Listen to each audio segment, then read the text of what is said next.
மர்மல் ஹெர்பல்ஸ்ல லான்ச் பண்ணதுலயே one of the best product பாத்தீங்கன்னா இந்த ஹெர்பல் ஹேர் டை தான். இப்போ வரைக்கும் ரொம்ப ஃபாஸ்ட் மூவிங். இது வந்து கம்ப்ளீட்லி ஹெர்பல், 100% ஹெர்பல் ப்ராடக்ட்ஸ் தான் யூஸ் பண்ணிருக்கோம். கெமிக்கல் எதுவுமே இல்லை. இதை யூஸ் பண்ணும்போது உங்களுக்கு நரைமுடி வந்து டார்க் ப்ரௌன் கலர் ஆகும், பிளாக்கா மாறாது. பிளாக்கா மாறணும் அப்படின்னா கெமிக்கல்னால மட்டும்தான் முடியும். நீங்க மார்க்கெட்ல நிறைய கெமிக்கல் ஹேர் டைஸ் கிடைக்குது, அது வாங்கிக்கலாம். ஸோ மேஜிக் மாதிரி உங்களுக்கு வந்து நரைமுடி கருப்பாகணும்னா கெமிக்கல் ஹேர் டைனால் மட்டும்தான் பண்ண முடியும். ஹெர்பல் ஹேர் டை வந்து ஒரு நல்ல brown colour, dark brown colour கொடுக்கும். அதுக்கப்புறமா நீங்க வந்து நல்ல ஒரு ஹெர்பல் ஹேர் ஆயில்லாம் யூஸ் பண்ணும்போது அது கொஞ்சம் கொஞ்சமா பிளாக்கா மாறுறதுக்கு சான்சஸ் நிறைய இருக்கு. ஹெர்பல்ல இவ்வளவுதான் முடியும். ஸோ இதுல இருக்கிற இன்கிரியன்ஸ் வந்து நாங்க ஒரு 4-5 இன்கிரியன்ஸ் மட்டும் கேட்டலாக்ல ரிவீல் பண்ணிருக்கோம். மெயினா அது வந்து மருதாணி, அவுரி இலை பொடி, செம்பருத்தி பூ, நெல்லிக்காய், மரநெல்லிக்காய் சேர்த்துருக்கோம். இது ஹெர்பல் ஹேர் பேக்காவும் யூஸ் பண்ணலாம். All over the hair apply பண்ணி வாஷ் பண்ணீங்கன்னா ஹேர் ஃபாலை இம்மீடியட்டா கண்ட்ரோல் பண்ணும். முடி அவ்வளோ அடர்த்தியாகவும் ஷைனிங்காகவும் தெரியும். நான் ஏற்கனவே அப்ளை பண்ணி ஷார்ட்ஸ் போஸ்ட் பண்ணியிருக்கேன்.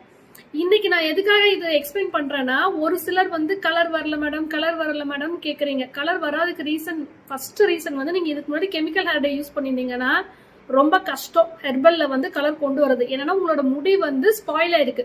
கெமிக்கல் ஹேர் டை யூஸ் பண்ணீங்கன்னா அவ்வளவுதான், முடிய போச்சு, அதோட நேச்சர் எல்லாமே மாறிடும். ஸோ இது வந்து நீங்க பர்ச்சேஸ் பண்ணிட்டு திக்கான டீ டிகாஷன் வந்து ஆறுனதுக்கு அப்புறமா சூடா ஊற்றக்கூடாது, ஊத்திட்டு நல்ல திக்கு பேஸ்டா நீங்க வந்து நல்லா ஒரு ஹேர் டை பிரஷ் வச்சு அப்ளை பண்ணணும். ஸோ அப்ளை பண்ணும்போது நல்லா திக்கா இருக்கணும். ஸோ டீ டிகாஷனும் சூடா இருக்கக்கூடாது. ஒரு 3 hours கழிச்சு வாஷ் பண்ணீங்கன்னா கண்டிப்பா நரைமுடி வந்து கலர் சேஞ்ச் இருக்கும். மற்ற ஹேரோட கலர் வந்து சேஞ்ச் ஆகாது. கருப்பு முடி இருந்துச்சுன்னா அது ஒண்ணுமே இது பண்ணாது. இது வந்து அந்த மாதிரி அந்த மருதாணி போட்டா சம்பட்டையே ஒரு கலர் வருது பாத்தீங்களா, அந்த மாதிரி ஒரு கலர் இது கொடுக்கவே கொடுக்காது. இது நல்ல ஒரு ரெட்டிஷ் ப்ரௌன் சூப்பர் கலர் கொடுக்குது. ஸோ இட் சப்போஸ் உங்களுக்கு கலர் வரல அப்படின்னா நீங்க வந்து 1 week கழிச்சு மறுபடியும் அப்ளை பண்ணுங்க. ஹெர்பல் ஹேர் டை வந்து ஒரு சிலருக்கு கொஞ்சம் கொஞ்சமா தான் ஒர்க் ஆகும், இமிடியேட்டா ஒர்க் ஆகாது. ஒன்ஸ் வந்து உங்களுக்கு அந்த நரைமுடி கலர் வந்துருச்சு, நல்ல டார்க் ப்ரௌன் கலர் வந்துருச்சுன்னா மினிமம் 1 monthக்கு வந்து அந்த கலர் அப்படியே ஸ்டே ஆகுது.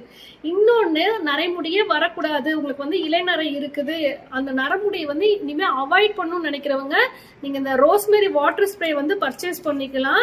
இது வந்து நைட்டு தூங்க போறதுக்கு முன்னாடி ஆல் ஓவர் த ஸ்கேல்ப் வந்து அப்ளை பண்ணிட்டு நல்லா மசாஜ் பண்ணி நீங்க அப்படியே விட்டுருங்க. காலையில ஹேர் வாஷ் எடுக்க தேவையில்லை. இது வந்து நரைமுடி வராம தடுக்கும், உங்களோட ஹேரோட கலரை வந்து அப்படியே மெயின்டைன் பண்ணும். ஸோ ஸ்க்ரீன்ல வந்து நான் வாட்ஸ்அப் நம்பர் கொடுத்துருக்கேன். உங்களுக்கு இந்த 2ல எந்த ப்ராடக்ட் வேணாலும் நீங்க வாட்ஸ்அப் பண்ணி வாங்கிக்கோங்க. தேங்க்யூ.